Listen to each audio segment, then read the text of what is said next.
Hello বন্ধুরা, আপনারা কে কীরকম আছেন? রুবিজ হোম কিচেনে আপনাদের স্বাগত জানাই। আজ আমি আপনাদের কাছে লাচ্ছা সিমাইয়ের রেসিপি শেয়ার করব। প্লিজ আপনারা কে কোথা থেকে দেখছেন আমাকে কমেন্টে জানাবেন। লাচ্ছা সিমাই বানানোর জন্য আমি আজকে এখানে একটা কড়াইয়ের মধ্যে 1 লিটার দুধ আর 50 গ্রাম মিল্ক পাউডার নিয়েছি।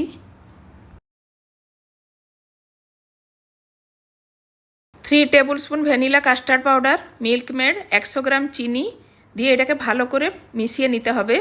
তার মধ্যে কিছু এলাচের গুঁড়ো, কিছু ড্রাই ফ্রুটস কুচি দিয়ে এটাকে ভালো করে জাল দিয়ে নিতে হবে। এখন এটা আমার হয়ে গেছে। এখন আমি গ্যাস বন্ধ করে দেবো। ঠান্ডা হয়ে যাওয়ার পর আরও একটু গাঢ় হয়ে যাবে। এপাশে আমি একটা প্যানের মধ্যে ঘি দিয়ে লাচ্ছা সিমাইটাকে ভেজে নেব। লাল করে ভেজে নিতে হবে।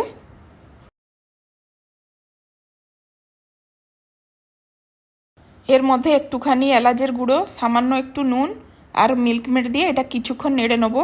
দিয়ে গ্যাস বন্ধ করে দেবো। এখন আমি এটাকে একটা মোল্ডের মধ্যে দিয়ে বাটির শেপে এটাকে তৈরি করে নেব। ঠিক যেভাবে আমি করছি আপনারাও ঠিক সেইভাবেই করে নেবেন। এগুলো রেডি হয়ে গেছে। এখন আমি আধ ঘন্টার জন্য এগুলোকে ফ্রিজে রেখে দেবো। তারপরে ফ্রিজ থেকে বের করে এগুলো মোল্ড থেকে আলাদা করে নেব। বাটিগুলো খুব সুন্দরভাবে উঠে গেল, আপনারা দেখতে পাচ্ছেন। এখন আমি এর মধ্যে ক্রিম দিয়ে দেবো, কিছু ড্রাই ফ্রুটস কুচি আর গোলাপের পাপড়ি ছড়িয়ে দেবো।